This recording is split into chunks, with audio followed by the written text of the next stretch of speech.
Cinema आपण म्हणतो की समाजाचं प्रतिबिंब असतो, समाजाची भाषा असतो, पण त्याच वेळेस सिनेमातून अनेकदा समाजातले वेगवेगळे घटक आपली बाजू मांडण्याचा प्रयत्न करत असतात. आपलं मत, आपल्या जगण्याचा आशय मांडण्याचा प्रयत्न करत असतात. आणि आपण बघतो की त्यामुळे सिनेमामध्ये अनेक प्रकारचे प्रयोग होताना दिसतात. अशाच प्रकारचा एक खूप महत्वाकांक्षी प्रयोग झालेला आहे एमपीएससी, युपीएससी आणि इतर स्पर्धा परीक्षा देणाऱ्या विद्यार्थ्यांकडून किंवा त्या प्रवाहातून गेलेल्या व्यक्तींकडून.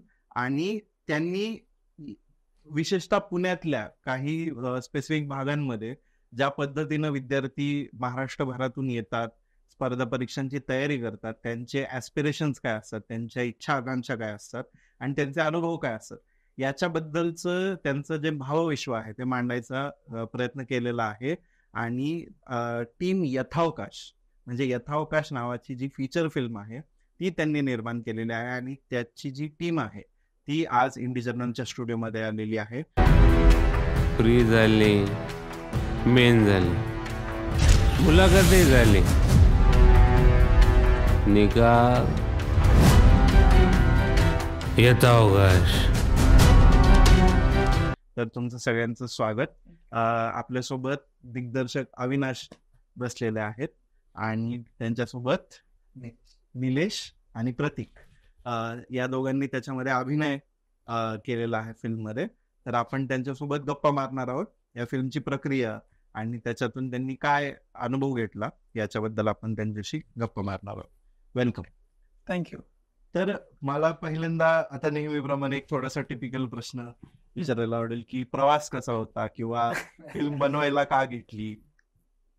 हा, जसं तू आता म्हणलास की सिनेमा ही एक समाजाची भाषा असते किंवा समाजाला जर काही सांगायचं असेल समाजातल्या एका स्पेसिफिक घटकाला, म्हणजे तसं बघायला गेलं तर आम्ही फिल्म मेकर नाही आहोत किंवा आमचं ते बॅकग्राऊंड नाही किंवा आम्ही प्रोफेशनल्स नव्हतो, पण आमच्याकडे काहीतरी सांगायला होतं आणि आम्ही माध्यम शोधत होतो की कसं जाईल लोकांपर्यंत.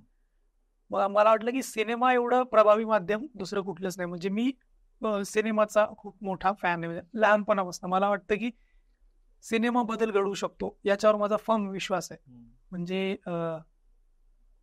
एक लगेरो मुन्नाबाई सारखी एक फिल्म जिने गांधी परत लोकांमध्ये आणला, 3 इडियट्स सारखी एक फिल्म जिने पूर्ण एज्युकेशन सिस्टीम मध्ये एक रिव्होल्युशन आणलं होतं. तर मला वाटतं की सिनेमे हे लवकर पोहोचतात लोकांपर्यंत आणि ते खूप जास्त काळ इम्पॅक्ट क्रिएट करतात आणि आता वाचन कमी झालेलंच आहे तसं पण. तर मला वाटतं की हे माध्यम मला सगळ्यात चांगलं वाटलं आमची सगळ्यांची गोष्ट सांगण्यासाठी, म्हणून सिनेमा हे माध्यम निवडलं. आणि अट्टाहास हा होता की आमची स्टोरी आहे तर ती आम्हीच सांगणार. माझं प्रत्येक कॅरेक्टर हे त्या प्रोसेस मधनं गेलेलं असलं पाहिजे, तरच त्याची जी काही कैफियत असेल तो पडद्यावर ती दिसेल. कारण आम्ही प्रोफेशनल्स नव्हतो, मी जसं आधी पण म्हणलं, आणि कुठलं प्रोडक्शन हाऊस आमच्या मागे नव्हतं की मला ऍक्टर्स मिळतील. मला यांच्यामधनच ऍक्टर्स शोधायची होती, तयार करायची होती. आणि मला वाटतं की कदाचित त्यामुळेच असेल की ते तेवढं लोकांच्या मनाला भिडलेलं आहे. जसं त्याचा प्रतिसाद मिळाला विद्यार्थ्यांकडून असेल, पालकांकडनं असेल, कदाचित त्यांना यांच्यामध्ये त्यांनी स्वतःला बघितलं असेल. बरोबर. मग तुमचं जे बॅकग्राऊंड आहे त्याच्याबद्दल मला थोडं सांगा की तुम्ही तिघांनी पण सांगा की तुम्ही स्पर्धा परीक्षांकडे कसं वळला होतात आणि ते तुमचं गाव कुठलं किंवा काय कुठल्या परिस्थितीतून तुम्ही तो निर्णय घेतला त्याच्याबद्दल थोडक्यात जरा.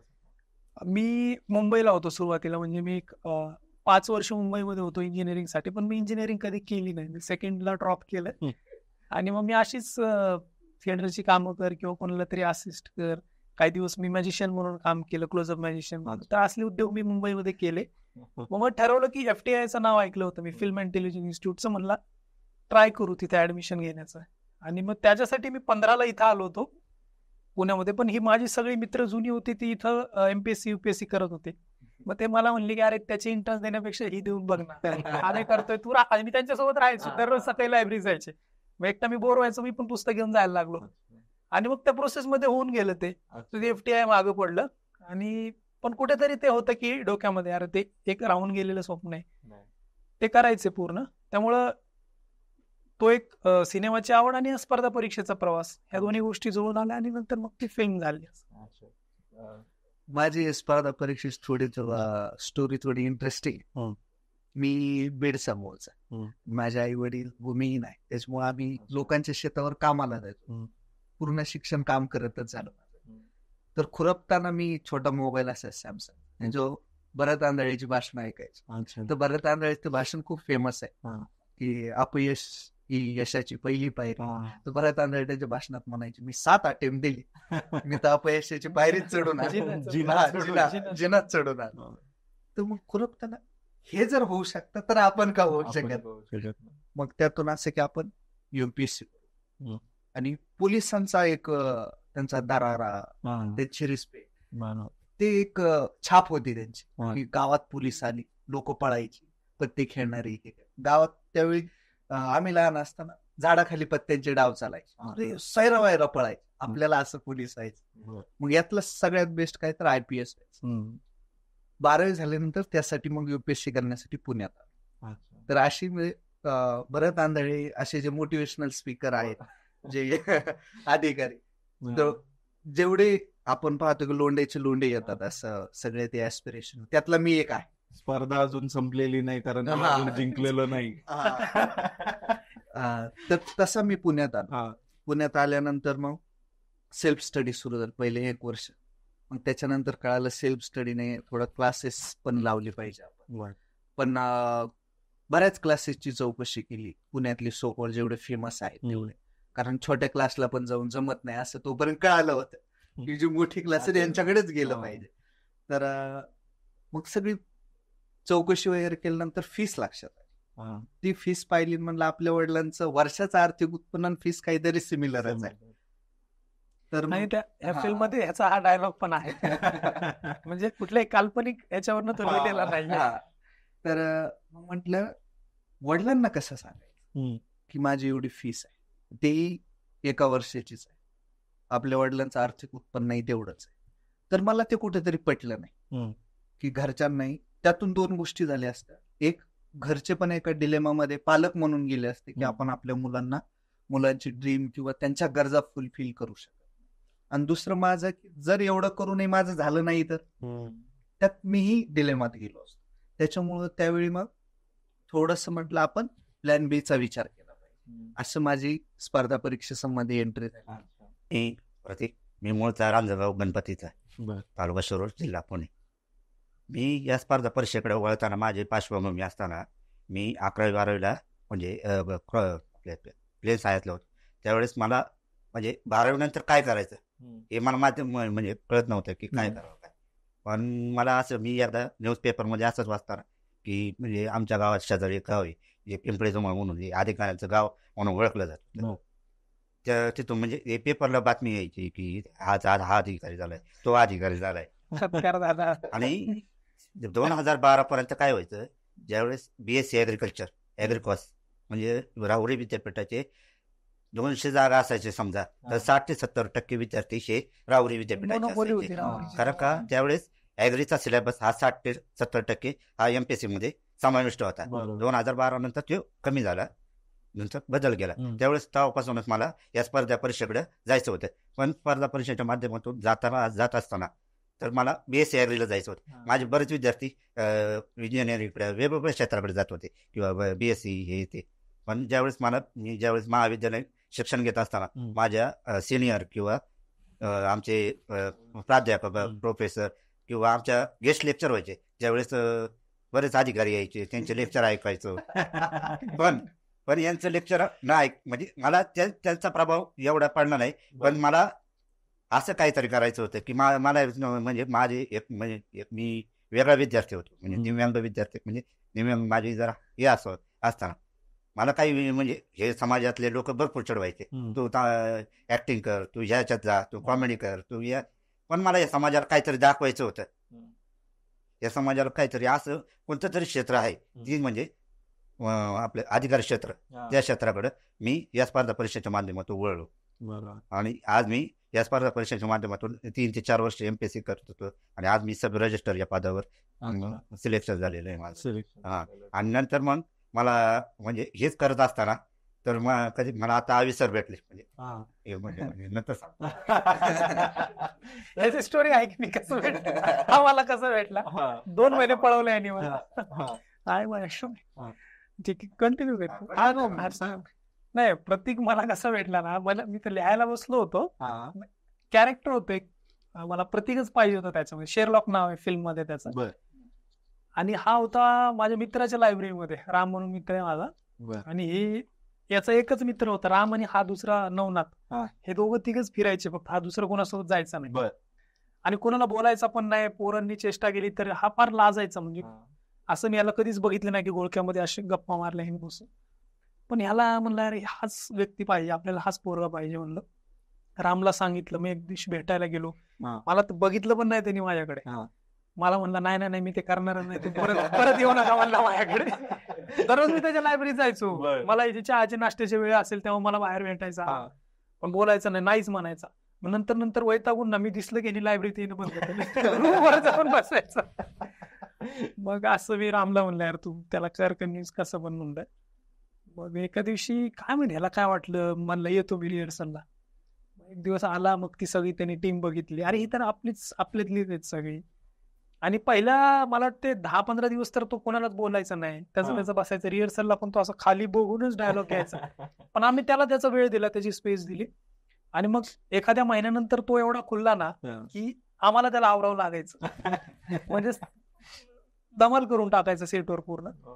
आणि मग त्या प्रोसेसमध्ये तो त्याचा पण कॉन्फिडन्स एवढा वाढला ना, नंतर जेव्हा ह्याच्या लायब्ररीत मी जायचो ना तर पूर्ण गोळक्यामध्ये सेंटरला बसून हा सगळ्यांना बोलणार, सगळ्यांची उडवणार, एवढा तो माणूस म्हणून पण त्याचा कॉन्फिडन्स खूप वाढला. आणि मी जेव्हा इथनं माझी ट्रान्सफर झाली चंद्रपूर, म्हणजे पहिली पोस्टिंग माझी चंद्रपूर आली, मला ही सगळी सोडायला आली, आणि मग त्या दिवशी प्रतीक आला, गळ्याला पडला, रडला भरपूर, म्हणला मास्तर फिल्मचं काय नाही म्हणलं मला, पण ना मला लय कॉन्फिडन्स दिला म्हणलं, माणूस म्हणून मी पूर्ण बदललो म्हणलं या प्रोसेसमध्ये. आणि मला खूप त्या गोष्टीचं हे वाटतं अप्रूप की एक फिल्म काय चालत राहते, आज ही केली उद्या दुसरी करू, पण कुणाच्या तरी एका माणसाचं आयुष्य त्या फिल्मनी बदललं, त्या प्रोसेसनी बदललं, तर त्याचा मला खूप अभिमान वाटतो त्या गोष्टीचा. त्याचं निमित्त ठरलं ते. मग आता याच्यासाठी थोडंफार रिसर्च केला असेल, वाचन केलं असेल या सगळ्या स्पर्धा परीक्षांच्या जगाबद्दल, तर हे सगळं बघत असताना, या सगळ्यांशी बोलत असताना, स्वतः अनुभव घेत असताना, इकडं पुण्यामध्ये सदाशिव पेठ आणि आसपासच्या नवी पेठ, सदाशिव पेठ हे प्रसिद्धच आहेत त्या सगळ्याच्यासाठी, तर हे जग बघताना या मुलांबद्दल काय समजलं किंवा काय अजून उलगडत गेलं, काय वाटतं? आता हे मी बाहेरचा आउटसाइडर असतो ना मी, तर मी वेगळ्या नजरेने जग बघितलं असतं. मी स्वतः यांच्यातच होतो 4-5 वर्ष, त्यामुळे ते माझं जग होतं, मला बघायची गरज नाही पडली, मला फक्त माझ्या गोष्टी लिहायच्या होत्या, माझे 4 अनुभव, माझ्या मित्राचे 4 अनुभव, आम्ही सगळं जे काही या पोरांनी भोगलं या प्रोसेसमध्ये ते फक्त लिहायचं होतं, त्याची एक मांडणी करायची होती.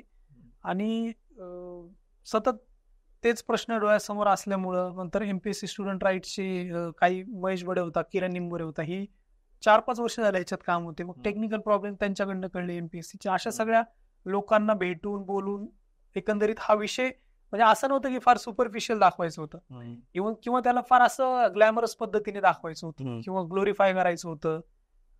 जसं बरेच फिल्म येतात की सक्सेस ग्लोरीफाय करतात, आम्हाला गर्दीतल्या पोरांची गोष्ट सांगायची होती, म्हणजे जी 1000 मधला एक सिलेक्ट होतो, 999 पोरं कुठं जातात ते शोधायचं होतं, त्यांची स्टोरी आम्हाला मांडायची होती. त्यामुळं अशी पोरच होते आमच्या भोवती, ऑफिसर आम्हाला कधी बघायला भेटायचे नाही आणि ऑफिसर बोलायचे पण नाही, सिलेक्शन झाल्यानंतर तो एक वेगळा हे असतो. तर मला या गर्दीची गोष्ट सांगायची होती आणि ती माझ्या समोरच होती, मी पण त्या गर्दीचा भाग होतो तेव्हा. त्यामुळे ती लिहिताना फक्त स्वतःच्या अनुभवामधनं लिहिली, कुठल्याही काल्पनिक गोष्टी आम्ही त्यात लिहिल्या नाही, असं तो एक नाही. पण बऱ्याचदा काय होतं की आता कामगार प्रश्नांवरती काम करणाऱ्या व्यक्तीला जोपर्यंत तो म्हणजे एकटा कामगार असतो तेव्हा वेगळं आकलन असतं, पण युनियन मध्ये गेला आणि जग बघितलं की मग त्याला लक्षात येतं की अरे याचा व्याप केवढा मोठा आहे या समस्येचा. तसंच काहीतरी की एक व्यक्ती म्हणजे एक eagle eye view जेव्हा घेतला, वेगळं, पण नंतर जेव्हा ह्या सगळ्यांची सोल्युशन शोधायला जेव्हा जातो, तर मग काही धक्कादायक आकडेवारी सापडली असेल, काही ते त्याच्याबद्दल थोडस. ते मी तुम्हाला आता सांगितलं की महेश बडे होता, ज्यांनी MPSC स्टुडंट राईट सुरू केलं, किरण निंबोरे होता, हे खूप आधीपासून यात काम करायचे. आम्ही आकडेवारीमध्ये जायचोच नाही. कदाचित तीच चूक असते प्रत्येक ऍस्पिरंटची, की ते गणितच मांडत नाहीत. म्हणजे तुम्ही 4-5 लाख पोरं जेव्हा येतात इथं, 200 जागा आहेत, तर ती बाकीची होणारच नाही सिलेक्ट. ह्याचा अर्थ असा नाही की त्यांनी तयारीत कमी पडले किंवा ते लुजर होते. म्हणजे जसे आम्ही आकडे काढायला लागलो तर कळालं की हे 20 ते 25 लाख मुलं आहेत. म्हणजे क्लास 1 to क्लास 4 ह्या पूर्ण ज्या परीक्षा चालतात ना, त्याच्यामध्ये एक 20 लाख पेक्षा जास्त महाराष्ट्रातली मुलं आहेत. आणि क्लास 4च्या परीक्षेसाठी PhD वाले मुलं पण फॉर्म भरतात. म्हणजे मग हे खूपच धक्कादायक अशा आकडे पण समोर आले की सुसाईडच्या आम्ही केसेस काढल्या की किती झाल्या. आणि त्या पिरियडमध्ये आमची पण काही मित्र होते, कोविडचा पिरियड होता, लिहायला बसलो आम्ही तेव्हा, तो ट्रिगरिंग पॉइंट होता. एक स्वप्नील लोणकर म्हणून मित्र होता, ते ऐकलं असेल बरोबर, त्याची सुसाईड झाली. अशी छोटी छोटी गावामधली प्रकरणं होती जी बाहेर पण आली नाही, ज्याला या पद्धतीने दाखवलं नाही की ह्या स्पर्धेच्या प्रेशरमुळे त्यांनी सुसाईड केला असेल. अशी काही प्रकरणं पण होती. मग तो पण एक विषय होता की एवढं सगळं साचत चाललंय मुलांच्या मनामध्ये, पण त्यांना वे आउटच भेटत नाही. म्हणजे ते एक चक्रव्यूह होतं, त्याला ब्रेक कसं करायचं हेच त्यांना माहित नाही. 5-6 वर्ष तुमची उमेदीची त्याच्यामध्ये गेली आणि आता कुठलाही स्किल सेट नाही. तू मार्केटमध्ये गेल्यानंतर व्हॅल्यू काय? आता नॉलेज आहे डोक्यामध्ये, सर्टिफिकेट नाही त्या नॉलेजचं, ते अप्लाय कुठे करणार? असं झालं होतं की यांना काही पण विचारा तुम्ही, हिस्ट्री, जिओग्राफी, पॉलिटी, इकॉनॉमी, सगळ्यावर सोल्युशन देते, पण त्याला मार्केटमध्ये किंमत उरली नाही आता. त्यामुळे मग हे फ्रस्ट्रेशन कुठं निघणार आणि मग एवढी गर्दी अचानक बाहेर पडल्यानंतर करणार काय, याचा शोध घ्यायचा होता. तर ह्या प्रोसेसमधनं ते पण शिकायला मिळालं, ते पण बघायला भेटलं. आणि एकंदरीत या रिसर्चचा प्रवास खूप इंटरेस्टिंग. तुम्ही दोघांनी जे तुमचे अनुभव सांगितले की काय प्रेरणा होती, त्याच्या मागे काय भावना होती, नाही का? की आता जसं तुम्ही सांगितलं की लाल दिव्याला वजन असतं, तुम्ही सांगितलं की ते आमच्या शेजारचं गाव होतं, किंवा हे बघून तुम्ही तुमच्यामध्ये ती प्रेरणा झाली. पण असं काय वाटतं की मुळात ग्रामीण महाराष्ट्राबद्दलचं कोणतं असं रियालिटी आहे, कोणतं असं सत्य आहे की ज्याच्यानं मुलांना याच्यामध्ये ऍस्पिरेशन दिसतंय, याच्यामध्ये काहीतरी एक स्वतःच्या जगण्याचं उत्तर दिसतंय, की काय झालंय ग्रामीण महाराष्ट्राला? त्याच्याबद्दल काही तुमचा शेतीचा अनुभव, दोघांचं बॅकग्राऊंड शेतीचं असावं, तर ते काय बदललंय महाराष्ट्रामध्ये की एवढ्या मोठ्या प्रमाणावर मुलं धडपडतात की स्पर्धा परीक्षेतनं आपण काहीतरी ह्या सगळ्या दृष्टचक्रातनं बाहेर पडू? ते काय आहे? आता हे एक म्हणजे याच्यात समाज, मला वाटतं समाज पण तेवढाच जबाबदार आहे या गोष्टीला, की त्यांना असं वाटतं की या जगातलं सगळं मान मर्यादा प्रतिष्ठा जी आहे ती फक्त एका सरकारी अधिकाऱ्याला आहे. समाजात दुसरी पण लोक काम करतात, त्यांच्यापेक्षा चांगलं काम करतात, म्हणजे त्यांच्यापेक्षा चांगला बदल ते घडवून आणतात. पण आपण असं करतो ना की कुठल्या सोशल गॅदरिंग मध्ये बघा तुम्ही, की एखादा अधिकारी आलं तर त्याला एक वेगळं हे मिळतं, आणि त्याच्यासोबत येणारा पैसा तर तो वेगळा विषय झाला, की त्या सरकारी नोकरीसोबत किती पैसा येतो, मग तो कुठल्या मार्गाने येतो हा पण वेगळा विषय झाला. पण तो दिसतो ना लोकांना. म्हणजे गावातला एखादा मुलगा झाला आणि आज त्याची झोपडी 2 वर्षांचा बंगला दिसतो. तर मे बी असं झालंय की 3च पर्याय देतात आपल्याला, डॉक्टर, इंजिनियर किंवा सरकारी अधिकारी. हे आपण लहानपणापासून ऐकत आलो. आणि त्यातला सगळ्यात सोपा पर्याय काय वाटतो की स्पर्धा परीक्षेची तयारी करू, पुण्यात जायचं, 2-3 वर्ष तयारी करायची, आपण हो असं ह्याच आशेने सगळे येतात. तर मला वाटतं की समाज म्हणून आपण त्यांना वेगळ्या वाटा दाखवल्याच नाही की तू ह्या 3-4 ऑप्शन पेक्षा बाहेर पण काहीतरी करू शकतो. आपण ज्या वेळेस आपण आपले स्किल एक्सप्लोर करतो ना, त्यावेळेस आपल्याला ह्याच्यात टाकून दिलं जातं. आणि त्याच्यात टाकल्यानंतर जी वर्ष आपली असतात हे सगळं शिकायची, ते स्किल्स शोधायची आणि ते पॉलिश करायची, ती सगळी संपून जातात बाहेर निघून. बरोबर. हा, मी अविनाश सरांच्या ते ऍड करेल की मग माझं असं म्हणणं आहे की ग्रामीण भागातलं, जसं तुमचा प्रश्न, ग्रामीण भागातली मुलं यात जास्त काय, तर 2-3 गोष्टी आहेत. एक तर प्रतिष्ठा. ग्रामीण भागामध्ये जे आपल्याकडे मुलं येतात, मिडल क्लास असेल किंवा एकदम खालचे गरीब लोकांची मुलं जे असतील, हे फक्त याच्यासाठी येतात की आपलं काहीतरी सोशल स्टेटस बदल. आणि दुसरं, सगळ्यांना आता आपण मागचे जर 10-20 दशक पाहिले तर पैशाला खूप महत्व आहे. ह्या 2-3 गोष्टी आहेत. प्रतिष्ठा, मान सन्मान, पैसा आणि त्याच्यासोबत येणारं तुमचं सामाजिक स्थान हे बदलतं. अगदीच बरोबर आहे. त्यात काही तुमचं ज्यावेळेस क्लास बदलतो, तुमचं हे सगळंच बदलतं. पण आपला मुळात भारतीय समाज हा हिरोइझम वाला समाज आहे. बरोबर. तर सक्सेस होणं खूप महत्वाचं. जसं अविनाश सरांनी सांगितलं, 1000पैकी एक सिलेक्ट होतो किंवा तेवढीच जागा असते. बरोबर. 999 लोक त्यांच्याकडे कॅलिबर असतं पण जागा नाहीये, म्हणून ते सिलेक्ट. ते कुठं जातात? तर ती सगळी लढाई त्या टोकावर जाण्यासाठी. कारण तिथं मान सन्मान आहे, प्रतिष्ठा आहे. जसं सरांनी सांगितलं, झोपडीचा बंगला होतो. बरोबर. आता मग तो बंगल्यात राहणारा किती झाला पण पाहिजे, पण त्यासाठी ज्याला तिथं जायचं नाही त्याला पण त्याच्यात ढकलणं हे चुकीचं आहे. बंगला करणं काही चुकीचं नाही, पण तो कसा बनतो तेही मला जास्त इंटरेस्ट याच्यामध्ये जाणून घ्यायला, विशेषतः तुमच्या दोघांकडून, की आता तुम्ही बीड मधून, ठीक आहे, आता शेतमजुरीचा क्रायसिस झालेला आहे. आपण बोलतो महाराष्ट्रामध्ये शेतकऱ्यांची जर सगळ्यात कॉमन तक्रार काय असेल तर मजुरी महाग झाली आहे, आणि जी त्यांना मूल्य मिळालंच पाहिजे पण ते शेतकऱ्यांना तो भार पेलवत नाहीये.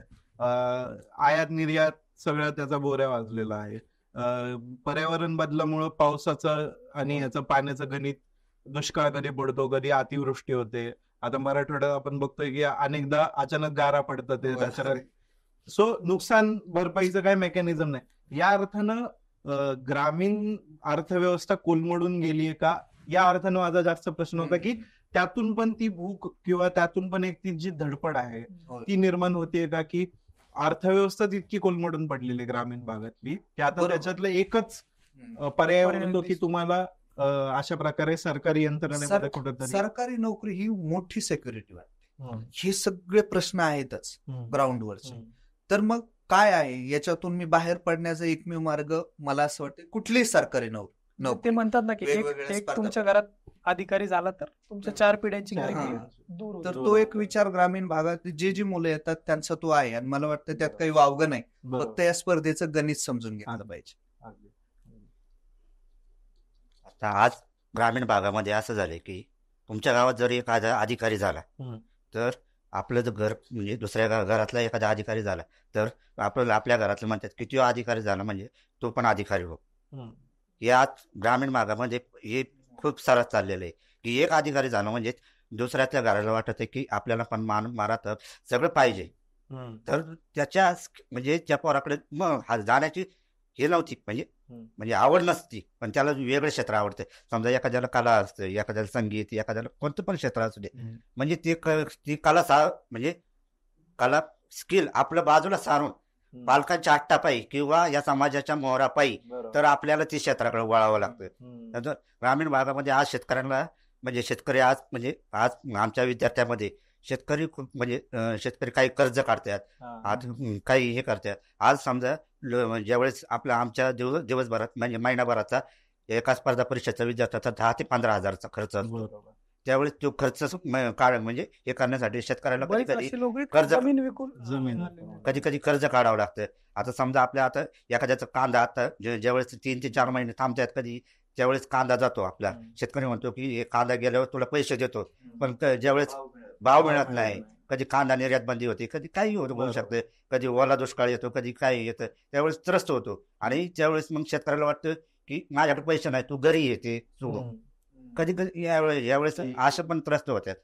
तर मग आम्ही या अवकाशाच्या माध्यमातून हे पण दाखवलेले की बी प्लॅन काय असावा, सी प्लॅन काय असावा, डी प्लॅन काय असावा, की नुसतं स्पर्धा परीक्षा पण नसावा, की म्हणजे या माध्यमातून आम्ही या अवकाशमध्ये हे पण दाखवण्यात आलेलं आहे. की आता समजा माझंच एक रिअल इश्यू घ्या की मला म्हणजे रिअल मध्ये मी ऍक्टर नाही, पण मला ऍक्टिंगची आवड असते, पण पालकाच्या आट्टापायी मला 5 वर्षाकडे वळावं लागतं.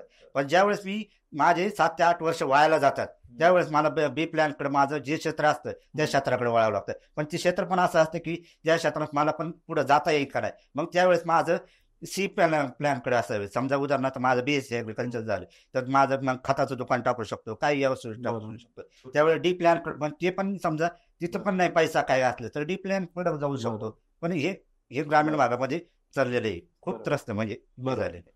आता मला याच्यामध्ये एक थोडासा क्रिटिकल प्रश्न विचारायचं वाटतं की जेव्हा या स्पर्धा परीक्षांची कथनं शक्यतो जेव्हा येतात तेव्हा मुलींचा जो त्यातला रोल असतो त्याच्याबद्दल थोडस असं एक निगेटिव्हच हे येतं की ती अधिकारी झाली आणि सोडून गेली, याचा अटेम्प्ट क्लिअर नाही झाला आणि ती अधिकारी झाली आणि ती सोडून गेली त्याला.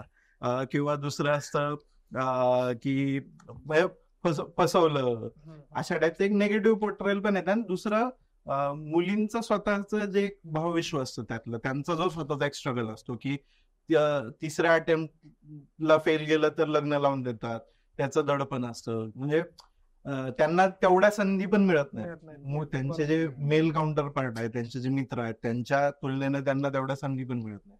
तर याच्याबद्दल काही जाणवलं काही फिल्म हे करत असताना? म्हणजे फिल्मपेक्षा या प्रोसेसमध्ये जाणवलं ते. म्हणजे इथं येणारी मुलं जी असतात की आता तू एक सिलेबस बघशील ना एमपीएससीचा, त्याच्यामध्ये एक 20-25 समाजसुधारक अभ्यासाला आहेत आणि ते एवढे भारावलेले असतात ना, सुरुवातीचे दिवस एकदम म्हणजे नाही का, ती त्यांना आग असते त्यांच्यामध्ये की अरे आपण कुछ करणार आहे, म्हणजे मला काहीतरी करायचंय, भयंकर मोटिवेटेड असतात. त्याच्यात ही सगळी समाजसुधारक वाचतात, ही करतात. मग कुठेतरी त्यांच्यात पण ते बदल, त्यांच्या अंगात पण हे होतो, इन्कल्केट होतो. पण म्हणजे तुम्ही इथं कास्ट कितीही हे करा, बरोबर, पण ती कास्ट तुमच्या गावातनं कधीच जात नाही, तुमच्या घरातनं कधीच जात नाही. इथं सुरू झालेली प्रेम प्रकरण पोस्टवरच सांगतात. मुलाला पोस्ट निघाली तर ती सोपी होते, नाही निघाली, दोघांनाही नाही निघाली तर ते खूपच अवघड. मुलीला निघाली तरी पण ती कितीही तिने हे मानणं, कास्टिझम मानणं सोडलं, ती कितीही समाज सुधारक वाचून तिचे विचार एकदम रॅशनल झाले असतील, क्रांतिकारी झाले असतील, पण ती क्रांती तिच्या घरापर्यंत नाही पोहोचत, ती तिच्या गावापर्यंत नाही पोहोचत. आणि अशी खूप उदाहरणं बघितलेली आहेत आम्ही की फार कमी लोक ते त्याला शेवटापर्यंत नेले. म्हणजे आत्ताचीच गोष्ट, ही फिल्म शूट करत असतानाच मित्र होता माझा, तर दोघांची पोस्ट निघाली आणि त्यांच्या लग्नाचा मी साक्षीदार होतो. म्हणजे मी सही करायला जाणार होतो रजिस्टर्ड मॅरेजसाठी, इकडे माझं शूटची धावपळ चालू आणि तिकडून मला फोन आला, अरे तो येऊन बसलाय माणूस सही करायला. मग तिथनच गाडी उचलली, सेटवरनं गेलो, तिथं सही मारून परत आलो. तर अशी फार कमी हे होते की जे खूप लढले आणि त्यांनी हे शेवटपर्यंत घेऊन गेले, त्यांच्या मनासारखं झालं सगळं. 99% लव्ह स्टोरीज पेटेमध्ये अशाच संपल्या. मग हा पण एक अँगल, ह्याच्याशिवाय ते पूर्ण होऊ शकत नाही, कारण ही तरुणांची गोष्ट आहे आणि प्रेमाशिवाय तरुणांची गोष्ट सांगणं शक्य नाही. त्यामुळे ही पण गोष्ट त्याच्यामध्ये दाखवली. आणि मुलींवर जास्त प्रेशर असतं, जसं तू म्हणलास ना, त्यांना 2 ते 3 वर्ष येतो आपण कुठल्या वर्षी, 22-23व्या वर्षी येतो आणि 25-26 पर्यंत त्यांना चान्स असतो. मुलं जातात 30-32 पर्यंत. माझे काही मित्र 40 वर्षापर्यंत आहेत. आज 42 वर्षाची लिमिट केली एमपीएसनी. एक मित्र होता माझा, महेश बडे, आणि मी बसलो होतो. तर तो एमपीएससी स्टुडंट राईटच्या थ्रू हे प्रश्न मांडत असतो. तर त्याला म्हणलं, सर एक अटेम्प्ट वाढवून मिळेल का? माझा आता 42 वय आहे. 15 वर्ष झालेत त्याला ह्या प्रोसेसमध्ये. म्हणजे मी आणि महेश लिटरली आम्ही असे सुन्न झालो की बाबा आता काय, म्हणजे कुठून येतं हे, येतं कुठून इथपर्यंत जाण्याची हिंमत. म्हणजे सगळं सर्व संपलंय तुमचं, तरी तुम्हाला 1 वर्ष अजून. भारतीय आयुर्मान 62 वर्ष. आणि त्यांनी 42व्या वर्षी तो अनमॅरिड आहे, त्याला आयुष्याची किती वर्ष मिळतील? बरोबर.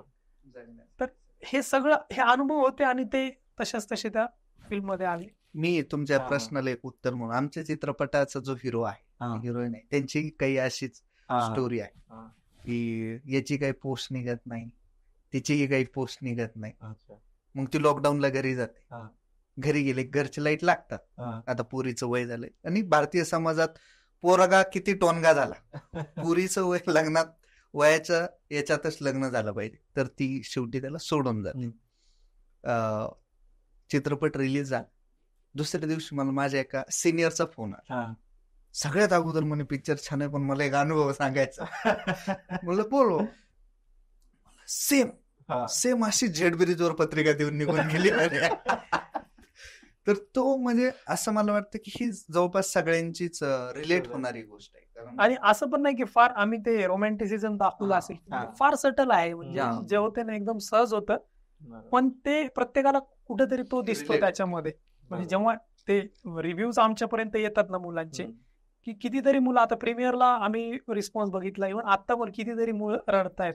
मला एक छान मेसेज आला होता, म्हणजे एकाने मला इंस्टाग्रामला लिहून पाठवलं होतं की त्याचं असं वाक्य होतं की लायब्ररीच्या कोपऱ्यातून निघणारे हुंदके तुमच्या टीमच्या कामाची पावती देऊन जातात. वा. म्हणजे खूप वर्ष झालं काहीतरी साचलं होतं मनात, कोणीतरी त्यांची गोष्ट, त्यांचा मुद्दा मांडावा, की त्यांना हे सांगायचं होतं आणि आता ते बाहेर येते. अशी पण मला सांगितलं बऱ्याच लोकांनी की घरच्यांना त्यांनी बसून ही फिल्म दाखवली की हे तुम्ही बघा, हे मला तुम्हाला किती वर्ष झालं सांगायचं.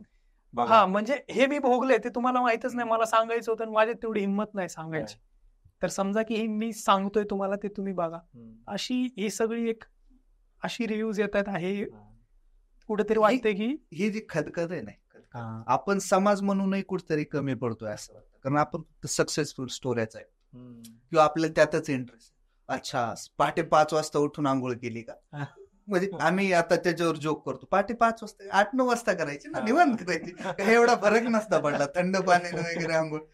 तर हे मला असं वाटतं की जे 999 लोकांचा उल्लेख केला सरांनी, त्याची ती खदखद चित्रपटाच्या माध्यमातून येणं ते मार्गाने आता त्यांना एक मीडियम मिळालंय की घरच्यांना पाठवून देतात. हा बघा, यात जे म्हणायचं ना ते मला म्हणायचं होतं, मी म्हणू शकलो नाही ना. आपल्याकडे माहितीये की फॅमिलीमध्ये किती स्पेस मिळते आपल्याला बोलायला, किंवा आई वडिलांसमोर खास करून दोघातून एक आपलं असं असतं, मी आईशी बोलू शकतो, वडिलांशी नाही.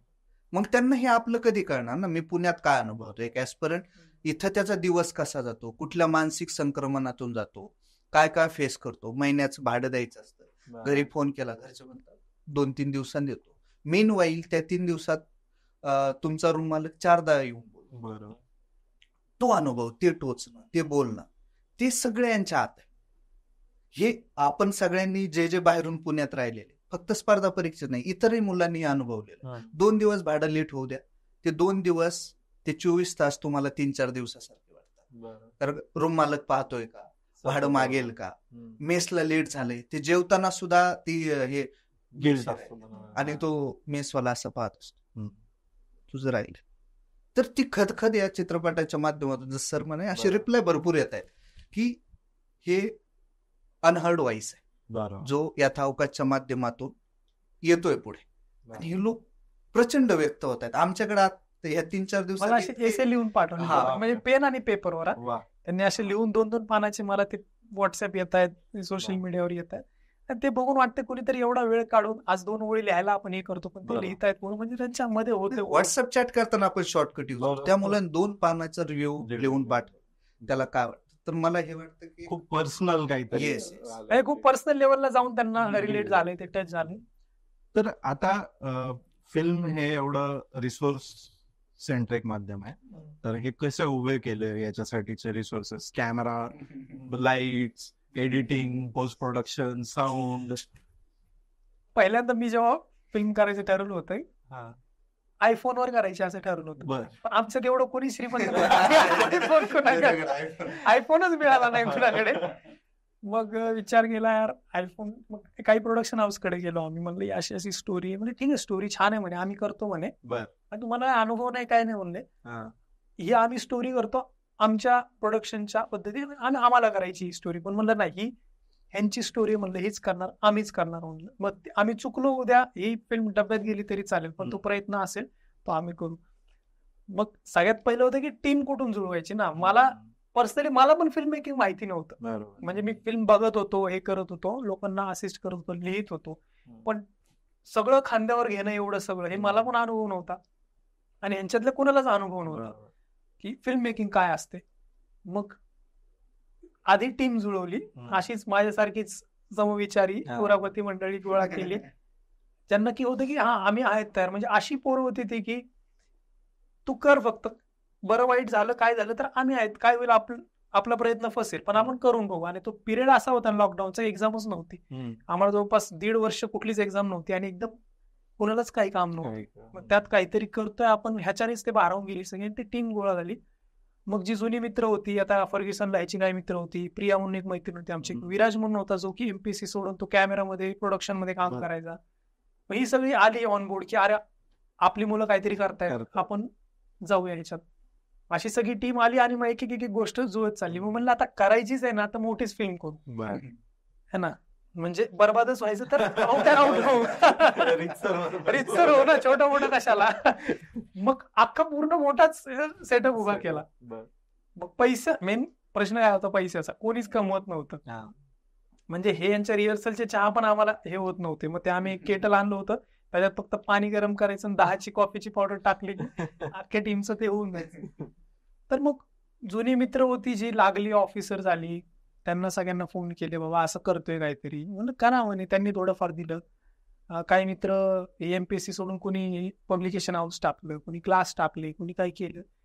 ही सगळी आली, यांना कळायला लागलं की अरे पोरं काहीतरी करतात. आमची पोरं थोडं खिशातनं 1000, 2000, 500 असं टाकत प्रत्येक दिवसाचे पैसे गोळा करायचे. त्या दिवशी शूटचे असं होतं. एक दिवस असा होता की शूट संपलं, लाईटवाले म्हणले 48 तासाचं शूट चाललं, कारण आम्हाला 6 दिवसाचं बजेट होतं. फिल्म पहिल्यांदा जेव्हा आम्ही शॉर्ट डिव्हिजन केलं, एक 30-40 सीन होते.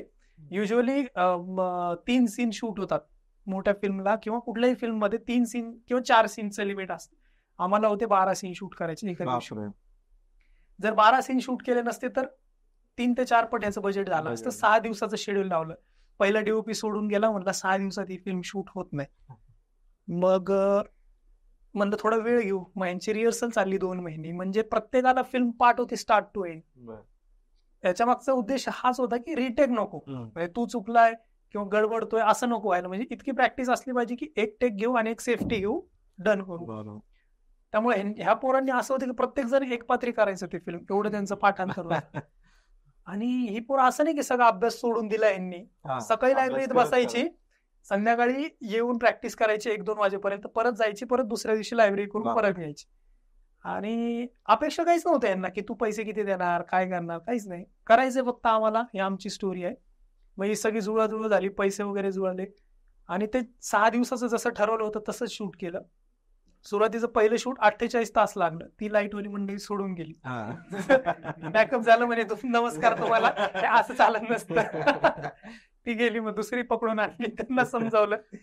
आणि ह्याच्यामध्ये कसं होतं की ऍक्टर पण स्पॉट बाय, तोच झाडू मारायचा, तोच भांडी घासून प्लेटा बिटा तयार करून जेवण पण तोच वाढायचा, कारण यांनाच सगळं करायचं होतं, आम्हालाच सगळं. कुठल्या एका पॉइंटला तर असं होतं की फक्त ऍक्टर, मी आणि डीओपी तिघच जागे असायचे, सगळी टीम लोटलेली असायची.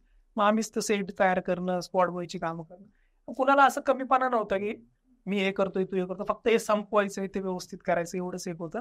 आणि मला वाटतं त्याच्यामुळेच कदाचित असेल की ते पडद्यावर तुम्ही बघताना पण ते तेवढं जेन्युइन दिसतं. एक तुला जीवनचा अनुभव सांगतो. एक सीन होता की तो कॅरेक्टर फार डिप्रेशन मध्ये जातो आणि ते म्हणजे दाढी वाढली, आंघोळ नाही केली, भुकेला खूप दिवसांचा, असा लुक कसा क्रिएट करायचा, कुठून आणायचं मेकअप आर्टिस्ट अशा लुकसाठी. मग जीवनला म्हणलं तू एक काम कर, म्हणलं तू आंघोळ करू नको आता पुढचे 3-4 दिवस, आणि जेवण पण करू नको, ऍटलिस्ट 3 दिवस तू जेवू नको. आणि तो म्हणलं ठीक आहे. पहिल्या दिवस त्याला बरं वाटलं. दुसऱ्या दिवशी मग फक्त त्याला ज्यूस द्यायचा आणि ही पोरं काही पण खायची, वडापाव त्याच्या समोर बसून खायची. आणि हळूहळू त्याचा तो असा राग हे व्हायला लागला. आणि जेव्हा तो एक 4 मिनिटाचा वन टेक सीन होता आणि जीवननी जेव्हा तो केला ना, लिटरली आम्हाला गोजबम्स यायचे. आणि आज मला सगळ्यात जास्त कुठं रिव्ह्यू येत असेल तर त्याचा जो मोनोलॉग होता ना, तिथं लोक रडतात. हा मला सगळ्यात चांगला फील. मला वाटतं की त्याने केलेली ती मेहनत असेल, त्याने केलेलं सॅक्रिफाईस असेल, असं काहीतरी जुगाड करून म्हणजे ट्रॅडिशनल पद्धतीने न जाता आम्हाला तिथं कसं जुगाड करता येईल अशी करत ती फिल्म कम्प्लीट केली. सो आता फिल्म रिलीज झाली आहे, तुम्ही लोकांच्या समोर ठेवलेली, तर ती कशी पाहता येईल याच्याबद्दल थोडस. हा, ती यथावकाशी फिल्म व्हिडिओ जार या OTT प्लॅटफॉर्मवर आहे. ती फ्रीमध्ये आहे. फ्रीमध्ये देण्याचं पण कारण हे होतं की ही मुलं कधी थिएटरला जात नाहीत. ज्या प्रोडक्शन हाऊसनी ही फिल्म नाकारली होती ती थिएटर रिलीजसाठी पण इन झाली होती, पण जेव्हा टीमला घेऊन बसलं त्यांचं म्हणणं आलं की का म्हणून आता पैशासाठी करायचं, जेव्हा सुरुवातच पैशासाठी केली नव्हती. त्यामुळे ही फिल्म आता फ्रीमध्ये तुमच्या सगळ्यांना अवेलेबल आहे. ती शेअर करा तुमच्यासोबत, तुमच्या मित्रांसोबत, तुमच्या आई वडिलांना दाखवा. आणि हे तुमचं प्रोडक्ट आहे, तुमच्याच पैशातून तयार झालेलं आहे, तुमची स्टोरी आहे. आता तयार करणं आमचं काम होतं, आता ते तुमच्या पत्रात टाकलेलं आहे, ते पोहोचवण्याचं काम आता तुमचं आहे.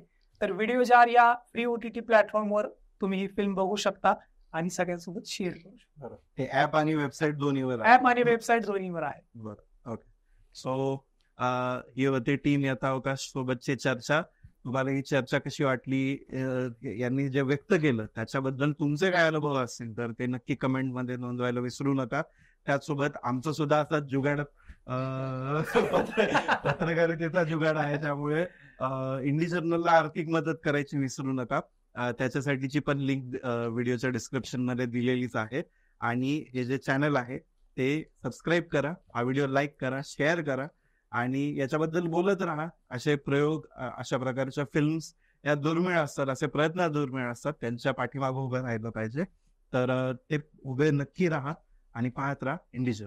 पण मैदानात ना अजिबात मी माघार नाही घेणार, डोळ्यांना आसवांचा आधार नाही देणार, माझ्या ज्ञानाची ज्योती अख्खा आसमान पेटवून, माझ्या स्वप्नांचा कधी सुद्धा बाजार नाही होणार. एक काट्यावरच्या पुट्ट्यांनो थट्टा करता काय, माग नसतो घेत मी हा टाकलेला पाय, माझी लाल दिव्याची गाडी तुमच्या दारावर न जाईल, तेव्हा कळेल माझी पावर आणि तुमची लायकी काय.